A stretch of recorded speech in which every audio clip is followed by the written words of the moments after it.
যুক্তরাষ্ট্রের নতুন president Donald Trump ক্ষমতায় আসলে ইউক্রেনে মার্কিন সাহায্যের পরিমাণ কমিয়ে দিতে পারেন। এই ভয়ে রাশিয়ার বিরুদ্ধে চলমান যুদ্ধে কিয়েভকে বিপুল পরিমাণ সামরিক সহায়তা দিতে ঝাঁপিয়ে পড়েছেন বর্তমান প্রেসিডেন্ট জো বাইডেন। রাষ্ট্রীয় ফান্ডের পাশাপাশি বিশেষ সহায়তা তহবিল থেকেও ঢালছেন কারি কারি অর্থ। ইউক্রেনে পাঠানো হচ্ছে শত শত শক্তিশালী এয়ার মিসাইল আর নানা রকম সমরাস্ত্রের চালান। আমেরিকার পাঠানো অস্ত্রের নতুন প্রবাহ কি শেষ পর্যন্ত বাঁচাতে পারবে ইউক্রেনকে?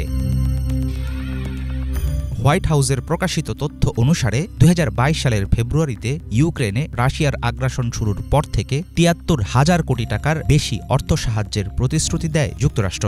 ২০২৪ সালের ২ ডিসেম্বর নতুন করে প্রায় ৯০০ কোটি টাকার সামরিক সহায়তা প্যাকেজ ঘোষণা করে বাইডেন প্রশাসন। এর মধ্যে ছিল বিভিন্ন ধরনের যুদ্ধাস্ত্র, surface to air missile system, ক্ষুদ্র অস্ত্র ও খুচরা যন্ত্রাংশ এবং শক্তিশালী গোলাবারুদ।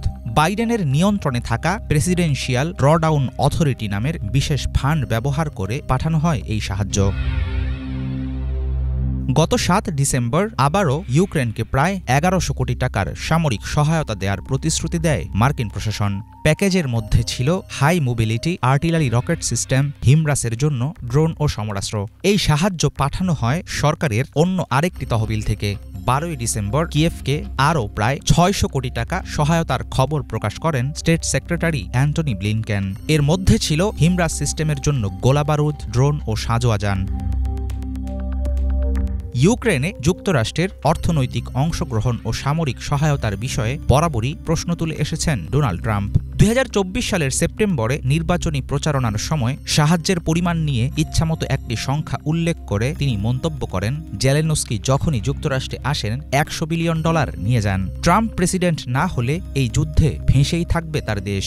অবিলম্বে যুদ্ধ সমাপ্তির অঙ্গীকারও করেন তিনি। এর জেরেই মেয়াদের শেষ সময়ে ইউক্রেনকে সহায়তায় ভাসিয়ে নিজের দায় সারতে চাইছেন জো বাইডেন। সম্প্রতি জ্বালানি শক্তি উৎপাদন করে ইউক্রেনের এমন একটি স্থাপনায় হামলা চালায় রাশিয়া। ২৫ ডিসেম্বর চালানো ক্রিসমাস ডে আক্রমণে ব্যবহৃত হয় ড্রোন, ক্রুজ ও ব্যালিস্টিক মিসাইল। জ্বালানি অবকাঠামোতে হামলা চালানোর জন্য ইচ্ছাকৃতভাবে বড়দিনকে বেছে নিয়েছে রাশিয়া, এমন মন্তব্য করেন জেলেনস্কি। ইউক্রেনে রুশ আক্রমণের তীব্রতা বৃদ্ধি ও বাইডেনের অফিস ছাড়ার বিষয়টি অচিরেই কঠিন পরিস্থিতিতে ফেলবে কিয়েভকে। হাফিজুল ইসলাম, বাংলা ভিশন।